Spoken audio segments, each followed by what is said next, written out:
안녕하세요. 100세 건강을 위한 세 가지 큰 요인이 있다고 합니다. 첫째는 시간의 흐름이죠. 이것은 어쩔 수가 없습니다. 다만 노화의 속도를 0.5배로 늦추느냐 아니면 2배속, 3배속으로 가느냐 하는 것은 아래 두 가지에 달렸다고 볼 수 있습니다. 즉, 유전인자도 예외일 수는 없습니다. 그러나 그보다 훨씬 중요한 것은 삶의 방식, 즉 어떤 생활 습관을 갖느냐가 중요하다고 합니다. 보시는 바와 같이 학자들이 밝힌 평균적인 수치 비율을 보면 100세 건강을 가름하는 것은 70% 이상의 생활 습관이라고 하는 것입니다. 병이 나거나 건강증 못돼서 누워서 100세 산다면 행복한 삶이 아니겠지요. 건강관리를 하는 능력이 중요합니다. 우리 원로들께서는 살아가시면서 중요한 것, 평소의 생활 습관을 잘 관리하시고 몸 건강, 마음 건강하시어 질병 걸리지 않고 무병장수하시며 100세 건강을 잘 지켜나가시기를 기원드리며 오늘의 원로들의 길잡이 3월 순서를 시작하겠습니다. 저는 원로들의 길잡이 이재홍입니다. 오늘 목요일 원로들의 길잡이 안내를 시작하겠습니다. 제 영상이 도움이 되셨다면 구독, 좋아요 잊지 마시고 눌러주시면 더 좋은 영상을 만드는데 큰 힘이 되겠습니다. 국사를 가르치는 교사와 역사학자들에게 질문을 하였습니다.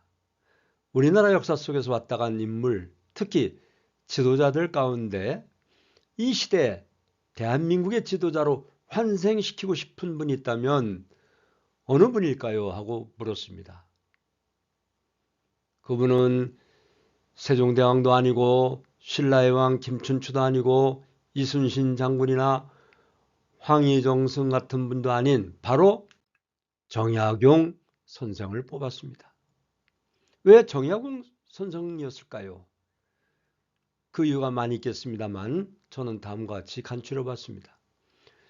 정약용 선생은 신앙과 실천을 겸한 실학을 집대성한 조선조 후기의 학자입니다. 정치, 경제, 역사, 지리, 문학, 철학, 의학, 교육학, 군사학, 자연과학 등 거의 모든 분야에 걸쳐 방대한 양의 저술과 실천에 옮기신 분이십니다. 종조임금의 뜻을 존중하는 충신으로서 아무리 어려운 지시를 내려도 실행에 옮긴 것입니다.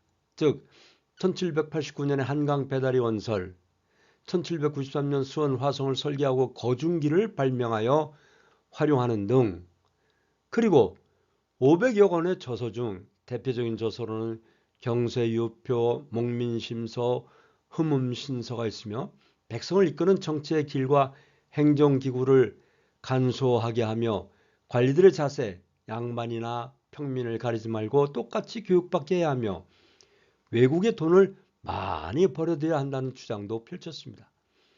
때로는 지원을 서슴지 않아 대신들에게 눈엣 가시처럼 여기기도 했습니다.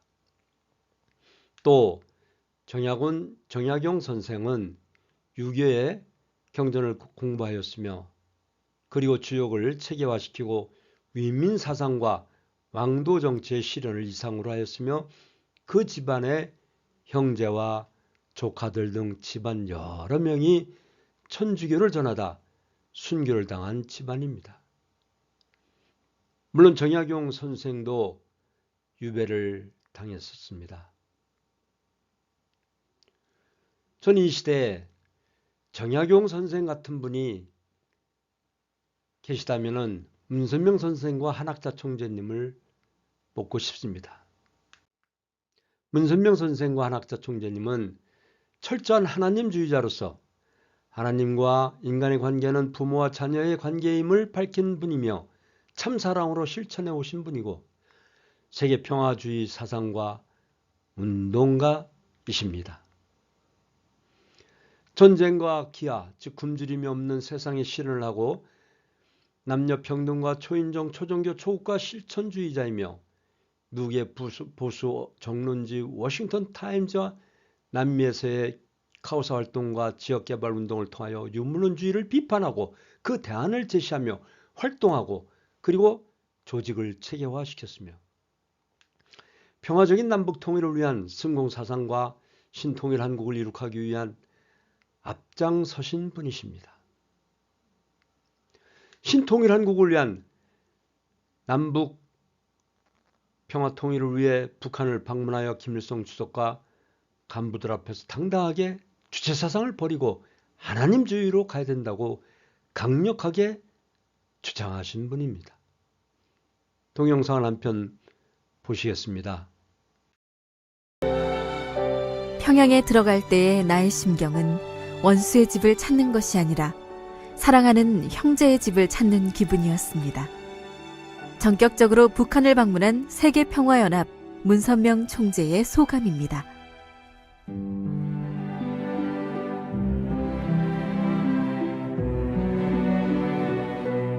이례적인 일이 있기도 했습니다.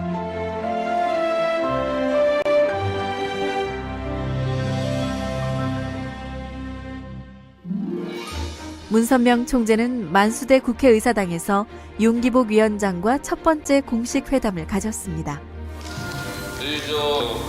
김단현 부총리가 모시고 아마 윤 위원장은 회담 중 북한의 사회주의 건설에 대해 설명하고 우리는 우리식으로 잘 살고 있다고 북한의 실상을 소개했습니다.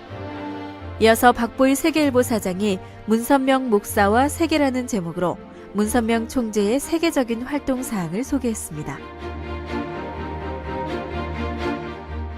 이어서 문선명 총재는 하나님주의에 입각한 참 사랑만이 남북 문제 해결의 핵심이라는 요지로 통일조국은 주체 사상이 아닌 하나님주의에 입각한 새로운 사상이 기초가 되어야 한다고 역설했습니다. 이처럼 평양의 국회의사당에서 주체 사상을 비판하고 하나님의 참사랑에 대해서 공식적으로 설교했던 사실은 역사에 정무후무한 일로 기록될 것입니다. 영생생명입니다. 그게 하늘과 땅의 상대입니다.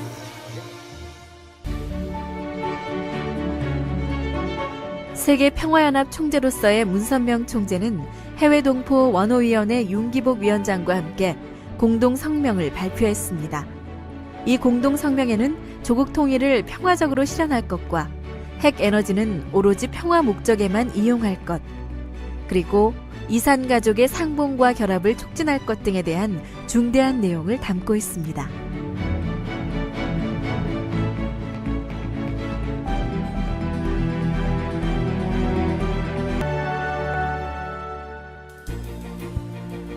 (12월 6일) 문선명 총재는 2년 8개월이나 억울한 누명을 쓰고 수감당한 바 있었던 흥남 수용소 근처에 있는 마전 주석 공간에서 이번 방문의 주 목적인 김일성 주석과의 역사적인 회담을 가졌습니다.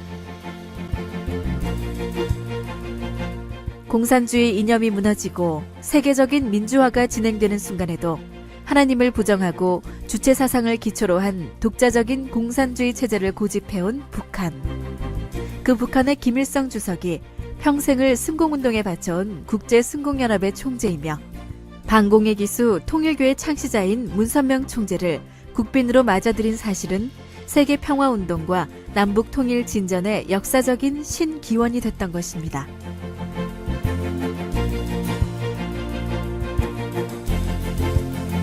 김일성 주석과의 회담은 시종일관 부드러운 분위기 속에서 2시간 반이나 계속됐습니다. 문선명 총재와 김일성 주석은 조국의 분단을 조속히 종결시키자는데 의견 일치를 받습니다. 문 총재는 특히 1992년부터 이산가족 중 고령자부터의 면회를 실시할 것을 요구하고 국제 여론에 따라 국제 핵사찰을 받아들일 것을 강력히 주장함은 물론 해외 동포들의 북한에 대한 경제 참여 요구 및 직접 투자를 약속하는 등 많은 분야에서 합의를 봤으며 지금까지 그 유례가 없는 획기적인 회담 성과를 얻게 됐습니다.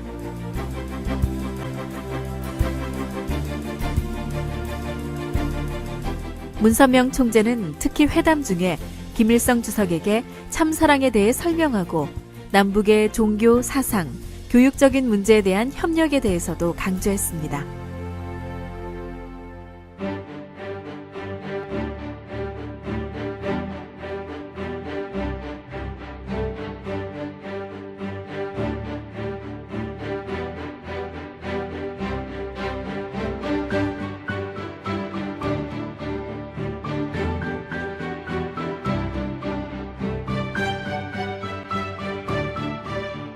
회담 후에 김일성 주석이 베푼 오찬석상에서는 더욱 무르익은 대화가 오갔습니다. 문선명 총재가 미국 알래스카에 초대형 광어 낚시에 초대하고 싶습니다 라고 말하자 김일성 주석은 낚시를 아주 좋아합니다. 전에는 자주 했습니다. 문 총재님을 곰 사냥에 초대하겠습니다 라고 말하고 다시 북한을 방문해 줄 것을 요청했습니다.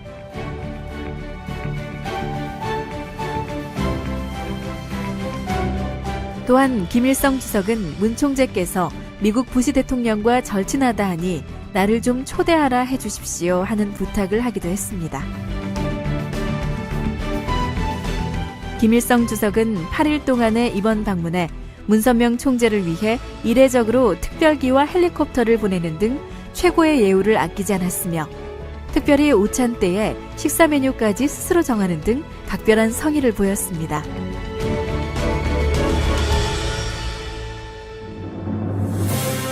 문선명 총재와 김일성 주석이 서로 손을 맞잡고 걷는 모습은 참으로 감동적이었습니다.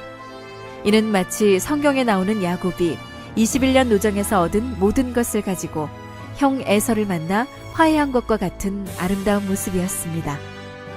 일생을 통해 세계의 평화와 조국의 통일을 염원해온 문선명 총재. 하나님주의로 온 세상을 밝혀오는 데 앞장서온 문선명 총재.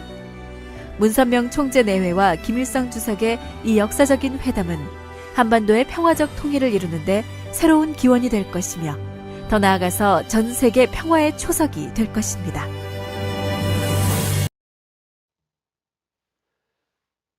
북한 방문 후 후일담입니다마는 김일성 주석은 문선명 선생이야말로 목사다운 목사를 만났다고 했습니다. 일부 평범한 지도자나 또는 종북주의자들의 방문과 전혀 다른 정적인 마음을 끌게 했던 것이죠. 처음 만수대에서의 강연을 들은 일부 간부들이 김일성 주석을 못 만나게 했습니다. 왜냐하면 주제사상을 신랄하게 비판하고 하나님주의로 나가야 한다고 큰소리로 주창하셨으니까요. 그러나 김일성 주석이 그런 목사라면 더욱 만나고 싶다고 전하며 만나게 된 것입니다. 그 후 합의 사항은 일정 기간 이루어졌습니다. 지금 정약용 선생이 환생하여 우리 지도자가 된다면 돌을 쌓는 거중기를 만들겠습니까? 이 시대에 또한 백성들을 바르게 정치하라는 책을 쓰시겠습니까? 바로 이런 평화적인 남북 통일을 위한 일을 할 것입니다. 그리고 진정으로 백성들을 위하는 길이 어떤 길인가를 바르게 인도하며 보여주실 것입니다. 정약용 선생은 신앙과 실천과 이론과 사상을 가진 분이셨으니까요. 전 이 시대에 바로 문선명 선생 같은 분이야말로 230여 년 전에 정약용 선생 같은 분이 지금 이 시대에 환생하여 나타난 분이 아닐까 여겨집니다. 그런 분이 꼭 필요하다고 기다려지는 때가 바로 지금의 때이기 때문에 그렇습니다. 우리나라의 전통은 3대가 함께하는 가정입니다. 3대가 함께하는 가정은 남북 통일의 기반이 될 것이고 사회 안정적 기본이며 발전의 힘이 될 것입니다. 다음을 훈독하시겠습니다. 우리 무도의 궁극적 목표는 하나님을 중심에 모시고 사는 그 나라와 그 의를 찾아 세우는 것입니다. 그 나라는 어떤 나라입니까? 3대가 어울려 서로 믿고 존경하고 의지하며 사랑으로 하나 되어 사는 참된 가정의 모습과 같은 평화의 상황국을 말하는 것입니다. 즉 하나님 주권의 나라가 바로 그 나라라는 것입니다. 평화경 1469쪽을 참고하였습니다. 3대가 어우러져 함께 사는 가정이 복된 가정입니다.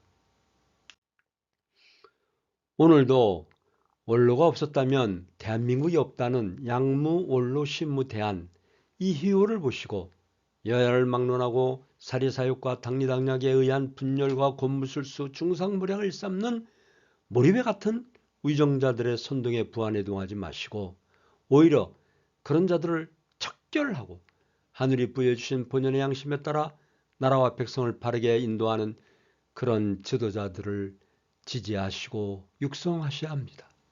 그래서 나라를 지키시는 원로 지도자님들이 되시길 당부드립니다. 우리 원로들께서 자존감을 가지시고 우리 원로들이 없으면 가정도 나라도 세계평화도 미래도 없음을 아시고 항상 건강하시고 행복하시며 이 시대의 정약용 선생 같은 분인 문선명 한학자 총재 네 분이 대한민국을 중심 삼고 신통일 한국이 건국된 신통일 한국의 그 뜻을 이루시고자 노력하고 계신 것입니다. 원로 지도자님들 또한 그렇게 동참하시지 않으시겠습니까? 저 또한 그런 대열에 반열에 나서고 싶습니다. 그런 뜻이 이루어지길, 즉 신통일 한국의 그 뜻이 이루어지길 기원드리면서 오늘의 원로들의 길잡이 목요일 순서를 모두 마치겠습니다. 고맙습니다.